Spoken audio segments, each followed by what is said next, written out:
Photoshop के अंदर आज की क्लास का जो एक नया टॉपिक होगा, जैसे आपने पिछली क्लास में एक क्लोन स्टैम्प टूल के बारे में सीखा था। आज हम कुछ ऐसा ही यूज़ होने लायक एक टूल और डिस्कस करेंगे जिसका नाम है हीलिंग ब्रश टूल। ठीक है, क्लोन स्टैम्प टूल के ठीक ऊपर ही है ये टूल। अगर आप क्लिक दबा के रखेंगे तो ढेर सारे टूल्स आएंगे। इसमें हम बात कर रहे हैं हीलिंग ब्रश टूल के बारे में। हीलिंग ब्रश टूल के काम करने का तरीका और क्लोन स्टैम्प टूल के काम करने का तरीका एक जैसा ही है। ठीक है, जैसा आप क्लोन स्टैम्प टूल को यूज़ करते हो कुछ वैसा ही आपका हीलिंग ब्रश टूल भी काम करता है। तो चलो देखते हैं, समझते हैं ये चीज़ कैसे है। सबसे पहले कॉमन सा फ़र्क बता देता हूँ क्या है दोनों के बीच में। कोई एक फ़ोटो रैंडम हम ओपन करते हैं, डबल क्लिक मैंने प्रेस करा है इस खाली जगह पर डबल क्लिक, और चलते हैं माई कंप्यूटर में ई ड्राइव, और ये हमने वॉलपेपर खोल लिया। मतलब आपके कंप्यूटर में जहाँ पर भी तस्वीरें हो आप वहाँ से वो तस्वीरें निकाल लेना। और एक मैं फ़र्क दिखाता हूँ क्या है। लाइक ये हमने एक पिक्चर ओपन करी, ये आ गई फ़ोटो। ठीक है, और अब आप इस पिक्चर में एक चीज़ ध्यान देना क्या होगा। मैं यहाँ पर जाता हूँ, जो अभी आपने पिछली क्लास में क्लोन स्टैम्प टूल सीखा था, आपने इस टूल को सेलेक्ट करा, आपने इसका डायमीटर बड़ा करा। डायमीटर बड़ा करने के लिए मैंने कीबोर्ड के एंटर के ठीक बाजू में जो करली ब्रैकेट था जिससे आप साइज़ बढ़ाते थे, मैंने वहाँ से जाके साइज़ को बढ़ाया। स्क्रीन पे ये शॉर्टकट की फ्लैश भी हो रही है, तो यहाँ से मैंने करली ब्रैकेट से इसका साइज़ थोड़ा सा मैंने बढ़ा दिया है। ठीक है, इतना बढ़ाने के बाद मैं यहाँ पर चलता हूँ। आपको मैंने पहले भी सिखाया था कि ये टूल अगर आपको यूज़ करना है तो पहले आपको एक एरिया उठाना पड़ता है। एरिया उठाने के लिए आपको अल्ट दबाकर क्लिक करना होगा स्क्रीन पे। तो जैसे ही आप अल्ट प्रेस करोगे और स्क्रीन पे आप कहीं पे भी क्लिक करोगे तो आप देखेंगे अल्ट के साथ वो चीज़ पिक हो गई। उसके बाद आप किसी भी एक खाली जगह पे आप आते हो और आने के बाद क्लिक दबा के ऐसा आप यूज़ करोगे तो आप देखेंगे वो जो एरिया जिसकी आप कॉपी बनाना चाहते हैं, देखो वो एरिया कॉपी बन रही है। ध्यान रखना कि मैंने अभी तक क्लिक नहीं छोड़ा है। ठीक है, तो वो फ़ोटो इस तरीके बनती जा रही है। अब एक चीज़ ध्यान से देखना, जैसे ही मैंने क्लिक छोड़ा, पेस्टिंग जैसे हो रखी है, क्लिक छोड़ते ही वो वैसे की वैसी रहेगी। मैंने इस टाइम क्लिक छोड़ दिया है और आप देख रहे हो पेस्टिंग वैसे की वैसी रहेगी, कोई फ़र्क नहीं पड़ा इसमें। लेकिन अब आप देखेंगे हीलिंग ब्रश से क्या होता है। मैंने कहा था कि ये हीलिंग क्लोन स्टैम्प की तरह ही चलने वाला एक टूल है।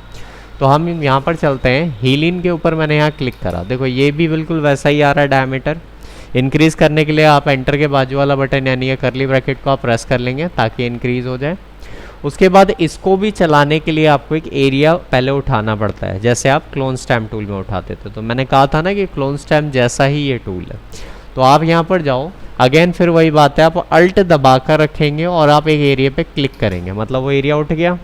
एरिया उठने के बाद अब आप यहाँ आएंगे, आपको जहाँ पर भी एरिया चाहिए वहाँ पर आप क्लिक दबा के आप यूज़ करना स्टार्ट करेंगे। अभी आप एक चीज़ ध्यान से देखना, देखो जब मैं इसको यूज़ कर रहा हूँ तो आप देख रहे होंगे पेस्टिंग बिल्कुल क्लोन स्टैम्प की तरह ही हो रही है। लेकिन एक फ़र्क देखना, अभी तक मैंने क्लिक नहीं छोड़ा, लेकिन जैसे ही मैं यहाँ के क्लिक छोड़ूंगा अब आप ध्यान से देखना कि ये जो आपने पेस्टिंग करी है ये ऑटोमेटिक बैकग्राउंड के साथ मिक्स हो जाएगी। जैसे ही मैंने क्लिक छोड़ा, ध्यान से देखना, देखो क्लिक छोड़ते ही देखो, देखा आपने, बैकग्राउंड के साथ मिक्स हो गई। तो आपने दोनों के बीच में एक फ़र्क समझ लिया होगा कि जब हम क्लोन स्टैम्प टूल इस्तेमाल करते हैं तो फ़ोटो जैसी पेस्टिंग होती है वो वैसे की वैसी रह जाती है। लेकिन हीलिंग से जब भी आप कॉपी बनाओगे तो वो कॉपी क्या होती है, बैकग्राउंड के कलर के साथ अपने आप को मैच करा लेती है। तो जैसे आप यहाँ देख रहे होगे बिल्कुल मैच होती हुई चलेगी। ठीक है, तो क्लोन स्टैम्प टूल के मुकाबले ये भी काफ़ी अच्छा टूल है, आप इसको भी जगह के हिसाब से यूज़ कर सकते हो। अब ये आपकी चॉइस, आप देख लेना कौन सी सिचुएशन में आप काम कर रहे हो। ठीक है, तो ये बात समझ में आई क्लोन स्टैम्प टूल। अब इसका हम एक एग्जाम्पल यूज़ करेंगे और जिससे कि हम एक और अच्छी चीज़ के ऊपर काम करके देखते हैं। एक असाइनमेंट बताता हूँ। देखिए आपने करना ये है कि इस फोटो को तो मैं अभी फ़िलहाल बंद करता हूँ।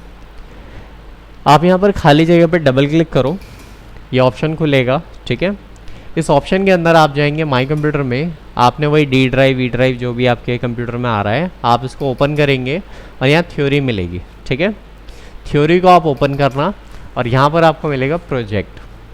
प्रोजेक्ट को ओपन करना, इसमें पीएचडी मतलब फोटोशॉप का एक फ़ोल्डर है ये। आप इसको खोलेंगे, इसमें देखो ढेर सारे फोटोशॉप से बनाए गए ये सारे वर्क हैं। तो आप इसमें नीचे की तरफ आना, इसमें एक रीटचिंग वर्क नाम का एक फ़ोल्डर होगा, रीटचिंग वर्क। तो आप इसको ओपन कर लेंगे डबल क्लिक करते। अब आप देखेंगे यहाँ 2-3 फ़ोटोज़ दिखाई दे रही हैं, ये सारे एग्जाम्पल हैं इस टूल से करे हुए काम के। तो जैसे मैं एक ये पिंपल वाली फ़ोटो को मैं ओपन करता हूँ, जैसे मैंने ओपन करा देखो फ़र्क दिखाई दे रहा है, बिफोर एंड आफ्टर। तो पहले ये फ़ोटो ऐसी थी विद पिंपल, और हमने इन टूल्स की मदद से इस फ़ोटो को कम्प्लीटली चेंज कर दिया और ऐसे ही बना दिया। तो अब आप समझ पा रहे होंगे कि काफ़ी कमाल का टूल है, इसे आप अच्छे से यूज़ करके ऐसे दिखने वाली फ़ोटो को आप ऐसा भी बना सकते हो। ठीक है, इसे देखकर आपको लगेगा ही नहीं कि कभी इसके चेहरे पे कोई पिंपल्स वगैरह थे, लेकिन देखो रियलिटी ये है पिक्चर की। तो अभी हम कोशिश करते हैं कि ये फ़ोटो से ये जो पिंपल्स हैं इसको हटाकर हम देखें कि कैसे कैसे ये चीज़ हटती है। तो पहले एक बार मैं फिर से इस चीज़ को बस बता देता हूँ कि ये जो फ़ोटो है वो कहाँ से आई थी। स्क्रीन पर खाली जगह पर डबल क्लिक करना है, इससे ये ऑप्शन खुलेगा। अगर ये ऑप्शन तो वैसे डायरेक्ट आ गया, लेकिन ना है तो माई कंप्यूटर में जाना, सी को छोड़ के जो उसके बाद वाला ड्राइव मिलेगा, डी हो ई हो, आप उसको खोलना और उसमें थ्योरी नाम का फ़ोल्डर ढूंढना। इसको आप खोलोगे, इसमें आपको प्रोजेक्ट नाम की एक फ़ोल्डर मिल जाएगी, इसको आप ओपन करना, इसमें PSD है मतलब फ़ोटोशॉप। इसको खोलोगे, इसमें आप देखेंगे रीटचिंग वर्क नाम की एक चीज़ है। आप रीटचिंग वर्क को आप जैसे ही खोलेंगे देखो ये आगे। ठीक है, अब जो ख़ास तौर पे ध्यान देने वाली बात ये है, ये प्रोसेस जो अभी मैंने बताया ये सिर्फ हमारे यहाँ यानी कि उत्कर्ष एजुकेशन के सेंटर की मशीनों में ही खाली ये फ़ोल्डर डाले गए हैं। तो अगर आप अपने घर के लैपटॉप कंप्यूटर पे अगर ये काम करोगे तो ये चीज़ नहीं मिलेगी। ठीक है, तो परेशान मत होना, अगर इंटरनेट चलाते हो या वैसे तो उसे डाउनलोड करके भी ये फ़ोटो आप फोटोशॉप में यूज़ कर सकते हो। ठीक है, नहीं मिले तो भी कोई बात नहीं है, एक एग्जाम्पल है। फ़ोटोज़ में कई सारी फ़ोटोज़ होंगी, क्योंकि कोई भी उठा के उसका आप ये काम करके देख लेना। फिलहाल हमने इसको लिया और ओपन कर दिया, फ़ोटो आ चुकी है। ठीक है, अभी हम यहाँ पर एक एडिटिंग करेंगे जिसमें हम इसके पिंपल्स गैप करेंगे, रिमूव करेंगे। तो सबसे पहले हम फ़ोटो को थोड़ा बड़ा करेंगे यानी कि जूम करेंगे। जूम करने के लिए आप अल्ट दबा के माउस का स्क्रॉल आप घुमाना, तो अल्ट दबा के जैसे जैसे मैंने स्क्रॉल घुमाया देखो फ़ोटो बड़ी हो गई और आपको पिंपल्स अब साफ साफ दिखाई दे रहे हैं।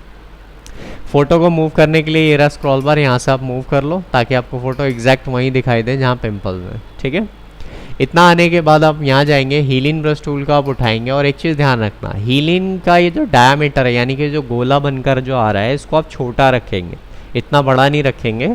इसको छोटा रखेंगे तो छोटा बड़ा करने के लिए वही पुराना तरीका, एंटर के जो बाजू में बटन होते हैं, तो हमने यहाँ क्लोज करली ब्रैकेट का इस्तेमाल करा और मैंने इसे थोड़ा छोटा कर दिया।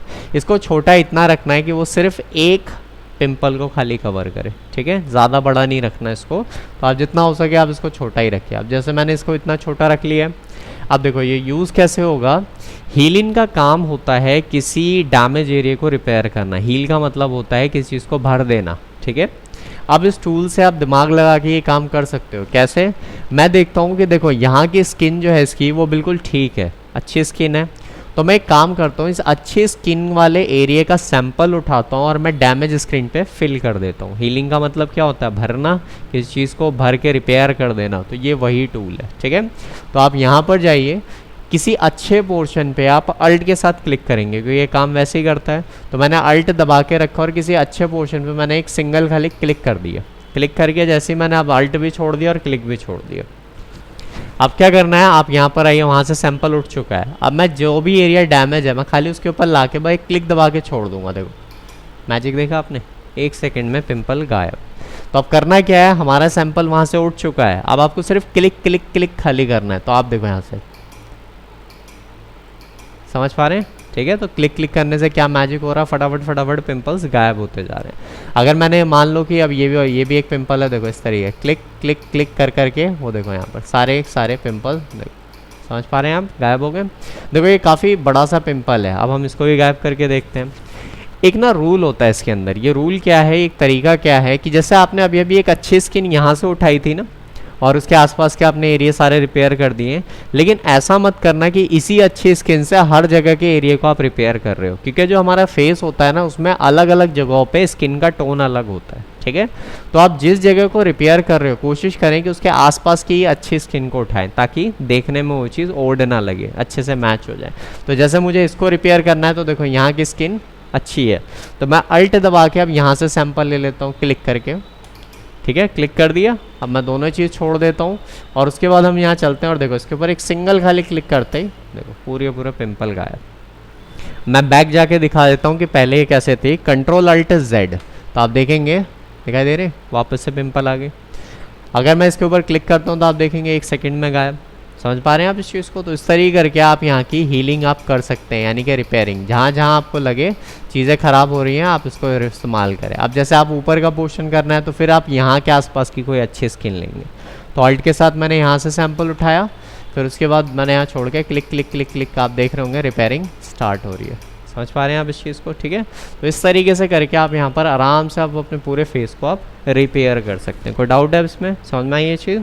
अच्छा, अब जैसे हम यहाँ पर क्या कर रहे हैं कि थोड़ा थोड़ा कर करके तो हम यहाँ स्किन को रिपेयर कर रहे हैं। अब इसमें एक और टूल ऐसा है जो कि एक लार्ज पोर्शन को एक साथ रिपेयर करने में हेल्प करता है।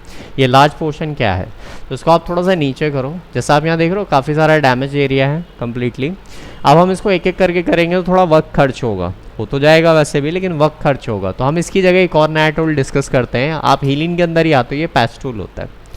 पैच का आप इस्तेमाल कर सकते हो। ठीक है, इस टूल को आपने कैसे यूज़ करना है, पैच पे जाओ, देखिए इस तरीके का एक मार्क आएगा, आप इसे जाएंगे, जो भी डैमेज पोर्शन है आप उसको सर्कुलर करके एक सिलेक्शन बना लेंगे। ये बेसिकली एक सिलेक्शन जनरेट करता है।